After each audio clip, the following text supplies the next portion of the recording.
Dahil siyempre ngayon, ang dami nagme-message talaga sa akin na mga nadismaya doon sa litrato ng teaser na ipinakita kung saan si Inday Sara at si Mangga ay magkasama. Okay. Alright. Tignan natin. Alright. Tignan natin ito. Aba, hindi pa namang nagme-message sa akin. Okay. Ayan. Okay, tignan na, sasagot ko lang to baka ano. Alright, so ang dami nagme-message. Di ba napag-usapan na natin yan kahapon? Nung nag-vlog tayo, hindi ko pa nga alam kung totoo ba yan. Ang sabi, ma'am, totoo ba yung picture na pinost na kasama ni Inday Sara si Mangga? Ano ba ang catch? Ano ba ang strategy ni Inday Sara? Well, siya lang ang makakaalam niyan. Pero ang importante, meron din ako sariling strategy. Ang lagay ba, ang lagay ba si Inday Sara lang ang may strategy. So kung ano man yung kanyang strategy, well, may mga bagay kasi, no? Meron tayong mga puting ahas na mga nagsasabi sa atin at may mga impormasyon na hindi dapat munang i-disclose. Pero, ito lang ang aking strategy. Never again to Marcos. Whatever strategy ang ginagawa, political strategy ni Vice President Sara, darating tayo sa tamang panahon kung ano yung mga stratehiyang yan. Pero kahit ako'y naninindigan, na kahit itaas pa ni Inday Sara ang kamay, pabaliktarin man niya, patuwarin niya si Aimee. 'Di ba? Pabikakain niya si Aimee, whatsoever, never again. Right? Ano sabi ni Palangga? Gumastos na kasi yung dalawa na yan ng 1 billion, madam, kaya lumapit kay Sara. So, sabi ko nga, kung ano man yung catch na yan, ipaubayan natin kay Inday. But it's hindi ibig sabihin na tayo ay magagalit kay Inday Sara. Alam mo, may mga information na hindi ko pwedeng sabihin sa inyo, pero meron talagang nagpo-promote kay Aimee na nababayaran. Okay? Na nagkakapera. And eto yung kanilang business. That's their business. Yan yung pangkabuhayan nila. Yan ang pinagkikitaan nila. Yan yung binubuhay nila sa kanilang pamilya. Para lang yan yung bumaliktad, na nagsalta against o nagdiin kay Harry Roque, di ba? Ganon. So, ganon pa man, ano man ang strategy ni Inday, sa ngayon, it's premature para malaman natin o malaman ninyo. So, ako mayroon tayong mga nakarating na impormasyon, pero ikikip muna natin sa ating sarili. So, basta ako, kung kayo ay naniniwala sa akin at kayo ay naninindigan na katulad ko, hindi ako naniniwala na kailangan natin si Aimee Marcos para protektahan si Inday Sara sa impeachment. Okay? Bakit kamo? Pwede naman protektahan. Okay, tignan lang natin ha. Okay? Pwede naman protektahan. Okay, tignan pala tong listahan dito. Pwede naman protektahan ng mga senador, okay? Pagdating sa impeachment trial, pag yan ay tuloy-tuloy na, mga kababayan, yung kanilang paggustong talagang pag-impeach o pagtanggal sa pwesto kay Inday Sara ito, asa na yun? Okay. Dahil lang mga palanggi. Okay. Sa kasalukuyan, nandiyan si number 56, Attorney Vic Rodriguez. Tatanungin ko kayo, Aimee Marcos o Attorney Vic Rodriguez? Kung magkakasama man sila, kung yan ay talagang yung pinakitang teaser na yan, na mga pasabog eklabush na yan, that's part of political strategy. But I will ask you heart to heart. So, sino bobotohin mo? Aimee o number 56, Attorney Vic Rodriguez? Sa tingin mo, pagdating sa bakbakan, sinong susuporta kay Inday Sara? Si Aimee na tumatraidor at hindi pa sinasabi na ang kapatid niya ay isang addictus benedictus. Tandaan ninyo, na in-expose natin yan, na nag-ngak-ngak yan si Aimee noong first quarter na ibubuking niya sa taong bayan na ang kapatid niya ay adik sa pulburon. At sasabihin na lang niya, binanggitin ni Harry Roque yan, na adik, magpahinga ka na lang muna, magpagaling ka. Yun ang unang plano according sa ating puting ahas na gagawin ni Aimee. Pero blood is thicker than water. Ngayon, ang question ko sa inyo, bakit may ganitong twist? Imagine mo si Aimee Marcos at saka si Camille Villar ay kasama na sa alyansa ng mga bangag. Pero nagkaroon ng twist, nagkaroon ng turn of events nung pinag-kidnap nila ang Pangulong Duterte. Ano yung turn of events? Ang turn of events, prior to the kidnapping, o pagdukot kay Pangulong Duterte, nakitang-kita nyo naman, nagpapakalat ng fake news ang Bangag administration na sila ay maraming sumusuporta. Andyan pa ang mga Marcos, pinapalakpakan ng mga taong tumatanggap ng ayuda. Nakita nyo, nagkakagulo sa mga ayuda. Nakita nyo, mga kababayan? Kaya sila may raming nagsusuporta, kunwari, yung mga taong nagugutom. Ang mga taong, even yung iba hindi nagugutom, nire-recruit sa mga barangay, o pumunta kayo, may bigay ang alyansa ng mga bangag na 5,000. Kahit sino dyan, na kahit hindi ka nagugutom, middle class ka lang, or, chill ka lang, pipila ka. Ay, jutang dyan na, libre yan, 5,000, di ba? Ang gagawin mo lang doon, magpila-pila ka, at the end of the day, pagdating sa eleksyon, hindi mo sila iboboto. Di ba? So ngayon, next, sino ang iboboto mo? Si Aimee o si Jimmy Bondoc number 10? Pwede rin? Ay, hindi pwede. Ipagtatanggol din. Ayan, talagang literal na nakikita mo na Duterte supporter talaga. Talagang tumatayan ng buhay. Actually, itong mga babanggitin natin pangalan, eto talaga yung mga Duterte supporter. Katulad nila, number 34, Lambino. Okay, Raul Lambino, number 30, Hinlo JV, at si number 38, Congressman Marcoleta. Diba? At syempre, number 53, si Pastor Quiboloy. At andyan na syempre si Bato, si Senator Bato de la Rosa. Well, andyan na yan. Si Bongo, yung magic, yung 10 na yan. So, ang question ko sa inyo, kailangan pa ba natin si Aimee Marcos para tagapagtanggol kay Inday patapos tayong budulin? Kaya sabi ko na lang, alam mo, madali lang naman magtaas-taas. Whatever, ano man yung catch or strategy na ginagawa ni Inday, let her be. But tayo na mga gising, never again to budol administration, sabi nga ni Inday Rose Fernando. Alright? Vote straight, PDP, Duterte 10. Ako, mga kababayan, ikayo, nabudol na tayo. Okay? Sa pagsuporta sa mga Marcos. Kaya ngayon, naglilipatan na kasi the boat is sinking and the gum is bleeding. Di ba? Nakita nyo? Hindi lang the boat is sinking, the gum is bleeding, na anytime pwede nang bumagsak si Marcos Jr., sabi nga ni Attorney Glenn Chong kanina, yung mga naghanap sa kanya, na dina-activate po ang kanyang, dinelete o sinuspend siya ng Facebook. Ang sabi ni Attorney Glenn Chong, anytime, baka mamayang gabi ay meron ng bangag na makalimutang huminga. Right? Ngayon, mga kababayan, since the boat is sinking, the gum is bleeding, yung mga circle ni Bangag, nakikita na nila na bubulusok na sa Kumunoy. Well, hindi naman obviously, bulusok na si Bangag. You notice, sa kanilang live, sa kanilang mga comment, puro troll. Ang pumupuri sa kanila, puro troll. Sabi ko nga kahapon, okay, ako, nung unang nagtakbo yung artista, si Philip Salvador, syempre, gusto natin, at least merong background sa, at least abogado o matayog ang pinag-aralan na may alam sa batas. Pero maraming matatayog ang pinag-aralan na nagnanakaw lang at nagiging kasabwat ng mga bagag. Nakita nyo naman yung Senate hearing.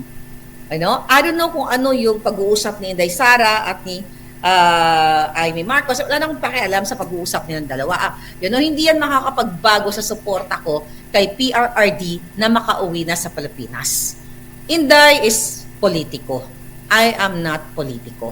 So kung ano man yung aking strategy, which is kahit naman noon, nung ako'y nagsalita, hindi naman ako nag-consult sa mga kongkasihodang mga politiko, kahit sa mga bangag, ito ba sasabihin ko, ito ba gano'n? My decision ay sarili ko at walang contamination ng mga bangag, alright? Ng mga Marcos bangag, even before. And now, kaya nga lumulubog na at baka nakikita ni Amy, mamamatay na yung kanyang kapatid. Kasi, imagine ninyo, pinalabas nila yung pulburon uli. Na kesyo, fake daw, dada. Finact-check sila ng langit. Ano yung fact-check ng langit? The next day, araw ng kagitingan, dumugo ang bangag, dinudugo. You know what I mean? Imagine last year, ang sabi ni bangag, yung ating 5,500 flood control, tututucho. Kinabukasan, hindi man natin nagustuhan ang hagupit ng langit, binaha kayo. So ako, itaas man ni Inday, si Amy, whatever ang sasabihin ni Inday, pabikakain na si Amy, o tapyasin niya yung ni Amy, whatsoever, never again. Ito yung posisyon ng isang taong hindi nakikinabang o hindi nababayaran o hindi nasusuhulan ng isang politiko. Imagine mo kung ako, let's say, yung mga bintang na ikaw, binabayaran ka ng China o binabayaran ka ng mga Duterte, wala ka silang pera, diba? Nag-legal aid nga sa Netherlands, babayaran ka pa. Wala nga binigay dun sa, kaya bumaliktad, diba? Nang nangingi ng tulong daw, hindi nangingi ng tulong, nangingi ng, tulong, ayuda kay sa Duterte, walang naibigay. At my God. Ito ay perspective ng isang taong hindi nakikinabang o hindi nababayaran ni Amy Marcos. Tandaan ninyo, yung ibang mga nagko-comment, okay, they are professional. When I say professional, that's their job. Okay? Trabaho nila yan. Yung iba, strategist, chu-chu. You know what I'm saying? Alam nyo na. Pero kasi, wala pa tayo sa final stage. Wala pa tayo sa finale. Huwag muna kayong bumoto yung online voting. Huwag muna kayong bumoto. Antayin nyo yung live namin ni Atty. Glenn at yung kanyang video. Meron siyang iti-tape na video to educate you guys. So, eto yun. Bakit nagbalik? Imagine nyo, Camille Villar. Still ba na sila pa rin ang pinakamayaman sa Pilipinas? Etong who's that?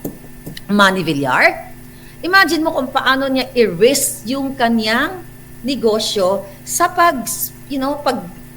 parang ang term ko is pagjombag sa mga bangag. Do you think ang isang negosyanteng Manny Villar, strategist yan, matalino yan, hindi naman yan mapunta sa kanyang posisyon na mahina ang kokote, right?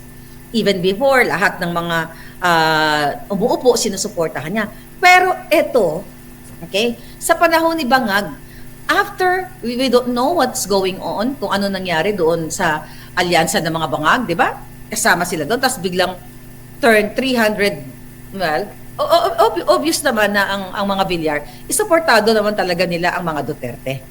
Yun naman talagang nakikita ko na suportado sila. Kaya lang, sa mundo ng politika, which is, hindi ako politiko, na tinitignan nila sino ba yung malakas. The fact na si Marcos Jr. ang presidente, di ba, dapat dyan dumidikit ang mga negosyante and everything para hindi maapektuhan, hindi bubutasan ang kanilang mga negosyo. Dalang Marcos Lee Satanas ay talagang yan ay mapaghiganti. Pero all of a sudden, pagbalik ni Inday, ding, ding, ding, ding, ding, ayan, may ipinakita na picture na kasama si Camille Villar at already kasama si Manny Villar na parang handang-handa na siyang whatever, anuman ang sabihin ni Bangag, ay jampal yan kay Lee Satanas. Parang ang interpretation, tanginan niyo mga bangag kayo. At, di ba? So, that's my interpretation. So, meaning, tandaan niyo si Inday, si Pangulong Duterte ay nagsasabi na si Pangulong Duterte lalo, na bangag itong si Marcos Jr. So, when you support ng isang tao, Inday Sara, I'm talking sa Villar, Villar family, ibig sabihin, nag-a-agree ka sa kanyang political stand. Nag-a-agree ka na yung paggigipit kay Pangulong Duterte, paggigipit kay Inday Sara, na ito ay kagagawan ng Marcos Bangag. Kung malakas ang Marcos Bangag, strategically, political na pag-uusap, hindi lilipat si Villar dito kay Inday Sara. Pero ano yung nag-trigger? Bakit sila tumawid sa kabilang dagat o kabilang bangka? Why? Sige nga. What? Nakita po ng mga politiko na kumakandidato kung gaano kalakas si Inday Sara, ang Pangulong Duterte, hindi lang sa Pilipinas, sa buong mundo. Paano nakita? Nung dinukot nila si Pangulong Duterte, kinidnap nila ang selebrasyon ng mga OFW. And today, meron na naman selebrasyon ang KOJC family at ang ating mga kababayan sa New York. Mag-ingat kayo dyan at enjoy kayo habang nakikipaglaban. Nakita ng mga politikong mga nasa alyansa ng mga bangag, teka muna. Grabe ang suporta sa mga Duterte. Tumalon muna tayo. At gusto kong sabihin sa inyo, nung ako po ay nasa the Netherlands, hindi siya actually sa The Hague. Meron akong religious group na mga nakausap. I'm not gonna say kung ano yon. Pero, etong mga grupong ito, kayang itumba ang mga bangag na kandidato ni Bangag. Anong ibig sabihin na kayang itumba? Kayang itumba pagdating sa halalan.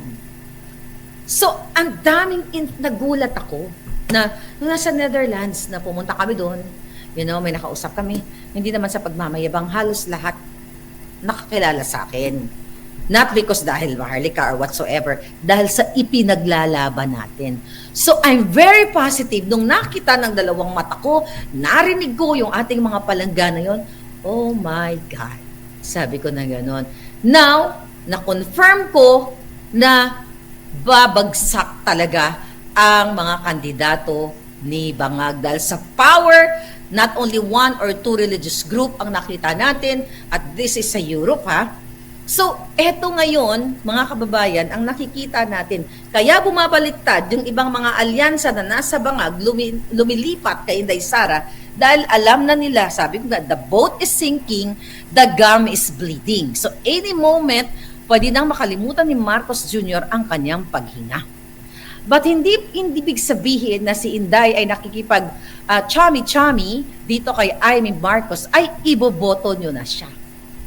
Tandaan ninyo, mga kababayan. Okay? Sabi nga ng aking palangga na nag-message sa akin na somehow siya ay nadismaya. Sabi niya, everyone makes mistakes. The important thing is to not make the same mistake twice.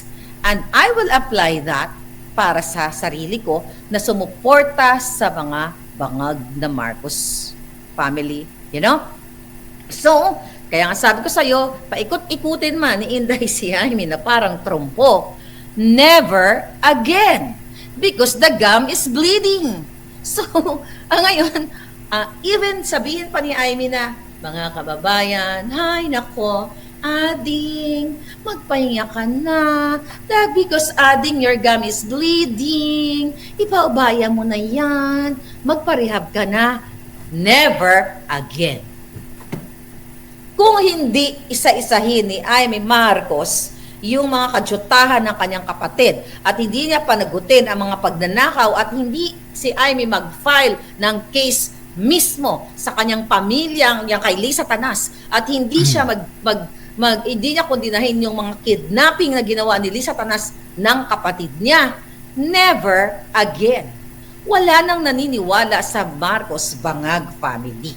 Tandaan ninyo, huwag kayo madismaya kay Inday Sara sa kanyang mga eksena because I know something from, from somewhere. Di ba? So, yun lang yung sa akin. Kaya, sabi nila, Marlica, ganun. Kasi nagsasabi ko, tanga na lang ang susuporta at boboto kay Amy. Ngayon ang question ko, pag tinaas ba o pinatuwad ba ni Inday Sara si Amy, pinaikot-ikot niya na parang trompo? Sigurado ba kayo na iboboto niya sa balota? Wala naman nakakakita doon. Alam mo, ilagay pala ni Inday doon. Number 1 Senator, Maharlika. Chika lang. Total, yun ang budulan, di ba? Di magbudulan na lang tayo. Ganun lang yon, darling. Never again, kahit sabihin pa ni Bibi Sara na iboto si Amy Marcos. Okay, I admire, sabi ni Kato B. You are fair lady, Maharlika. Okay, not bending and staying true to your principle. Yes! Sabi ko sa'yo, kahit na, ano pa yan, kahit na paikuti ni Inday si Miss Amy, BS. Tama na, sobra na. Ngayon, sabi ko nga, kung ano man yung catch, ano man yung political eksena ni Inday Sara, then, strategy na yun. Ba't mayroon tayo sariling strategy? At hindi naman lahat kailangan sabihin ko sa inyo. Kaya wag muna kayo bumoto ha, OFW ha. Antayin nyo yung live namin ni Attorney Glenn Chong. Kasi alam ko, may mga nag-send sa akin, yung binoboto nyo, iba ang lumalabas. Dadayain nila ang eleksyon. Kaya nga, wag muna kayong bumoto, at ang gagawin natin, gagawa tayo ng strategy. I talked to Attorney Glenn Chong this morning. Bibigyan kayo ng advice kung ano yung gagawin natin. Dahil talagang dadayain nila. Tandaan ninyo, si Lisa Tanas at si Bangag ay nandaya talaga sa eleksyon. So huwag kayong madismaya kay VP Sara. Okay, ako ba nadismaya? Hindi. Basta ang sabi ko lang, hindi naman pag itaas ni Inday, iboboto niya. So never again. Bakit? Si Amy na lang ba ang natitirang kandidato para magprotekta kay Inday? Aandyan yung Duterte 10. Approve na ako dyan sa Duterte 10 na yan. Actually, approve na rin ako kay Camille kasi 10 lang na yun. Daga mo ng 11. But never again kay Amy Marcos. Ginagago tayo. Putang ina. Kapatid niya, presidente, mag-acting-acting. Hoy, naku, ang kapatid ko, napapaligiran ng mga demonyo. Nalala nyo yan? Sa GIL event, nung nagsalita siya. Sino yung mga demonyo nakapaligid sa kapatid niya? Bakit wala siyang balls? Wala naman siya talagang balls para sabihin kung sino yung mga yon. Ang sabi, panagutin yung mga sangkot sa tsa-tsa, napanagot ba niya? Sabi nga ni Miss Henrietta Bansenya, ek lang ni Amy Marcos yan dahil nakita naman niya. Lahat doon, ginagago siya during the Senate hearing. Hello? Si Remulla, sabat ng sabat. At kitang-kita nyo na nilabag nila lahat ang batas. Batas ng international at batas ng Pilipinas. Tapos, okay lang sa inyo? So again, mga kababayan, kung ano man ang strategiya na ginagawa ni Inday Sara, strategy na yon. Basta ang strategy natin, never again na pambubudol. Anyway, it's your personal decision. Yung personal nyo yun eh. Yung sarili ninyong pananaw, pakiramdam, you follow your gut, mga darling. Follow nyo yun. Diba? Kung ano man ang sabihin ko dito, at the end of the day, choice nyo yun. Diba? Kung gusto nyong iboto kay si Amy Marcos, edi ang sabi ko na lang, tanga ka. Diba? Bobita ka lang. Diba? Na hindi mo alam lahat ng kababuyan na ginawa ng mga Marcos. Ang magkapatid. Madali lang sila magdrama-drama ngayon, magbumurahan, not really, yun na mag-ano, naguy, kapatid ko. Tapos later on, after a year, after election, pinatawag na namin ng isa't isa. Sino man yun ang kawawa? Di bayan na naman. Ay kasi magkapatid lang naman yan sila. Ganyan nga, patawarin na natin. Julul. Ang nagtatanggol lamang kay Amy Marcos, tandaan ninyo, minus Inday Sara kasi may sarili sa strategy, o yung iba, maybe trabaho nila kasi kailan lang kumita ng pera. Kasi diba, tandaan nyo, may mga political firm, strategies, chuchu na hinahire yan sila para i-promote. May mga strategies, not only Filipino, but even sa iba't ibang mga bansa, international, may mga political strategies na hinahire, na binabayaran ng milyon-milyon para pabanguhin ang isang kandidato. Paano mo pababanguhin si Mangga? Si Amy Marcos, paano mo pabanguhin? Okay. Alam niya, adik yung kapatid niya eh. Putangin na. Papabanguhin mo, alam niya, adik yung kapatid niya. Tapos isasalang mo. So, ibig sabihin, if you're supporting Pangulong Duterte, ito lang, kung supportan niyo si Pangulong Duterte, at Pangulong Duterte at si Nicky Cosseteng, actually, tahimik, na bangag-bangag si Marcos. Yung ginawa kay PRRD, naniniwala kayo na si PRRD ay nagbigay ng change, and hope sa atin, which is true naman. O, tapos ngayon, dahil na bumabaliktad si Amy Marcos, bobotohin ninyo. I'll tell you something, kinuwento ko.